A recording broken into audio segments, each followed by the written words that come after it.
খালিয়াচর গ্রামের দৈরাডির 20 থেকে 30টা ঘরের বর্ষাকাল আসলে অনেক অসুবিধা হয় গোসল করতে। এর কারণে আমরা এবং আশেপাশে থাকার বাড়ি ঘরের ঠিক মতো গোসল করতে পারতো না। বর্ষাকাল আসলে কচুরি পেনা মানুষের সমস্যা হতো। বাপ চাচারা এবং বড় ভাই বেড়াদাররা তারা উদ্যোগ নিয়েছে এই মাছাটা বান্ধার জন্য। আর আগে এই ঘাটটা পাকা ছিল, হঠাৎ করে বৃষ্টি এসে ঘাটটা ভেঙে গেল।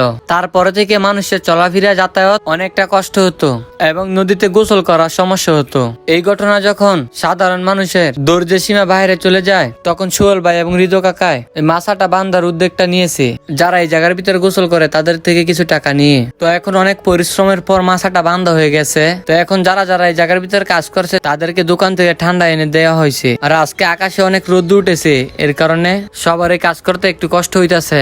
তবুও কথায় আছে না, 10 মিলে করি কাজ, হারে জিতি না ইলাজ। তো এখন অনেক কষ্টের পর মাছাটা বান্ধা হয়ে গেছে। তো এখানে যারা যারা কাজ করছে তাদেরকে ধন্যবাদ দিয়ে ছোট করতে চাই না। তো আজকের ভিডিওটা এতটুকুই। সব ভালো থাকবেন, সবাইকে জানাই আল্লাহ হাফেজ।